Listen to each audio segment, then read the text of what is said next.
Hey everyone, welcome back to the channel, The Aggressive Progressive, where we push back against billionaires and their agenda, and also push back against the legacy media who's not able to tell you the truth because of their ties to Israel and AIPAC. Okay, today we're going to dive into something that's super relevant to our political landscape. Today we're going to talk about party loyalists. Okay, so now, having some affiliation isn't necessarily a bad thing. You want to relate to your party and you want to kind of stick to their agenda. But what happens when loyalty becomes blind loyalty? What are the downsides of having party loyalists call the shots? That's exactly what we're going to explore in the next few minutes. One of the biggest dangers of extreme party loyalty is that it can seriously erode the ability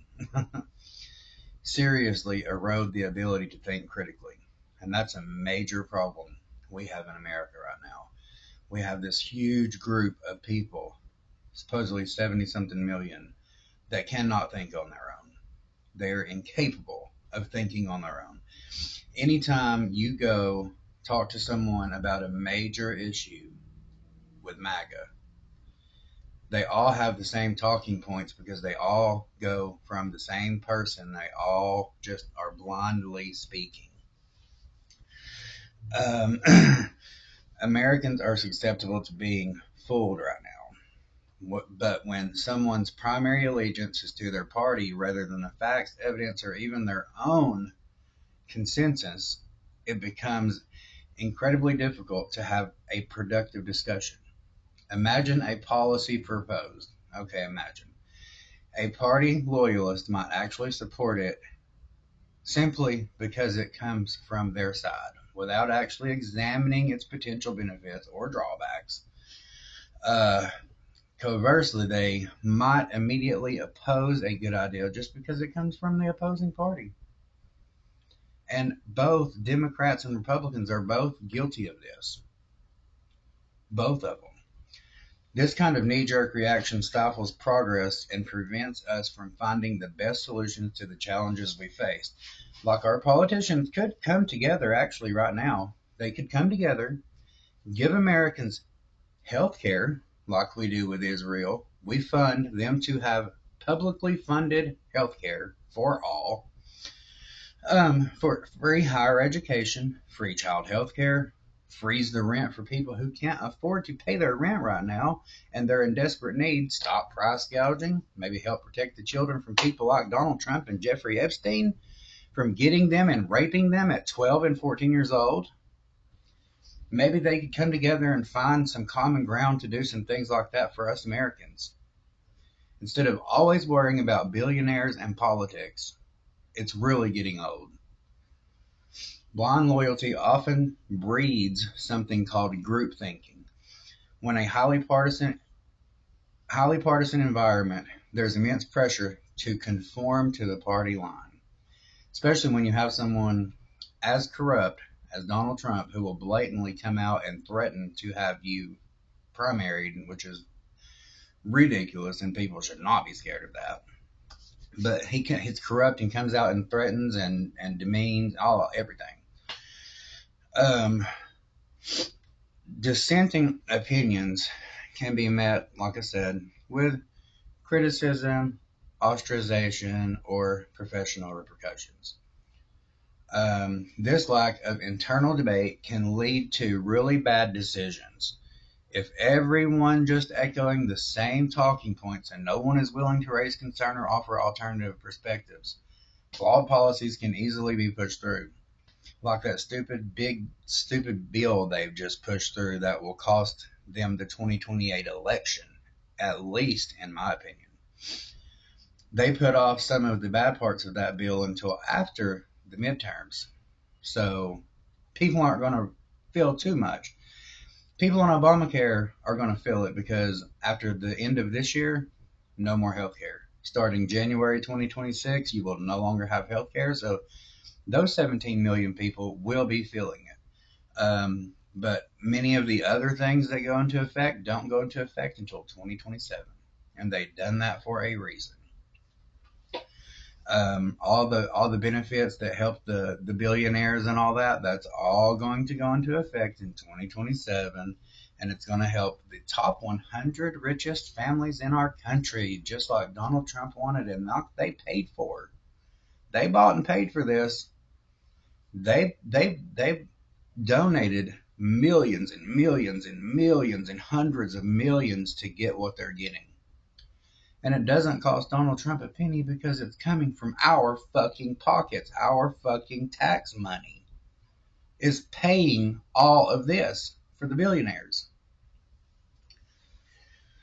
We lose crucial checks and balances that come from healthy disagreements and diverse viewpoints. Another significant issue with party loyalists is that they can be hesitant to hold their own side accountable. Democrats too, Republicans too. Democrats act like they haven't lost to Donald Trump twice, which I think this 2024 election was rigged. I really do. I really do. I believe it was fake, set up, stolen. But they act like they haven't lost to him twice. The 2024 election autopsy just came out recently, and they wanted to talk about everything except the important hot button issues. They didn't want to talk about Trump. They didn't want to talk about Kamala Harris from how she had to change from the beginning of her campaign to the end. If she had came out like she did when she hit the ground running, talking about stopping price gouging, freezing around, all this stuff, all her liberal ideas, she was up at the top. Picking Tim Walz, all that, she was busting them polls out. And then the right started attacking her, calling her communist, so she backed off. No, we have to lean into our ideas. We have to lean into our ideas. Our ideas are popular. Look at Zoran Mamdani. Look how popular he is. He is just soaring right on through. He's going to be New York's next mayor. But the autopsy, they don't want to talk about what's wrong. It's like they don't want to talk, but they can't because they're tied to AIPAC. Israel has got both of our political parties tied up because they blackmail and they donate and they lobby. When a politician from their party makes a mistake, engages in unethical behavior, or even breaks the law, loyalists might be more inclined to defend them or downplay their actions rather than demand accountability. And that goes against our democracy, period. Nobody is above the law. Nobody. And if you can look over something just because of a party that someone's affiliated with, you'll look over anything. Look at Jeffrey Epstein. They're looking right over him, right over all that Trump evidence. This creates a dangerous environment where there are different sets of rules depending on your party affiliation. It erodes public trust in the entire political system when people feel that their leaders aren't being held to the same standards. True accountability should be bipartisan.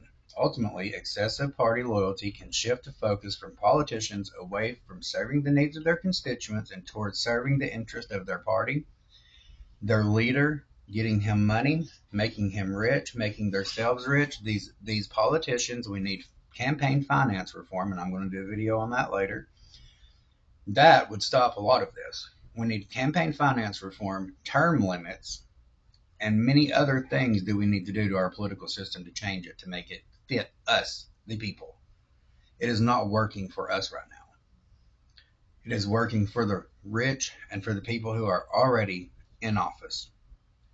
True accountability should be nonpartisan. Ultimately, excessive party loyalty can shift the focus of politicians away from serving. Yes, they serve themselves. So, this can lead to policies that are more about like scoring political points when addressing real world problems. It can also create a climate of constant division and conflict as the primary goal becomes defeating the other side, and that's it, dehumanizing. Working together instead of working together for a common good, they want to demonize. And you can demonize so bad, like over in Israel, to where Israeli people, they have videos on YouTube where they were walking up to certain houses and asking them their religion, and depending on their answer, they either got shot or didn't. Their whole family was killed. You can look that up. So while having political beliefs and affiliations is natural, it is crucial to be aware of the dangers of blind party loyalty. We need leaders who will be willing to think independently, prioritize facts over party lines, hold everyone accountable, and ultimately focus on serving the people they represent. We aren't focusing on that. We're focusing on everything else. If we would just focus on that, it would change a lot. If we would focus on making our leaders, and especially the leaders, but our politicians, focus on us and cater to us and help us and work for us like they're supposed to do, all the distractions would be gone and a lot of things would change for the better. Okay, so what are your thoughts on this? Let me know in the comments below. Don't forget to like this video and subscribe for more discussions on important political topics. Thanks for watching.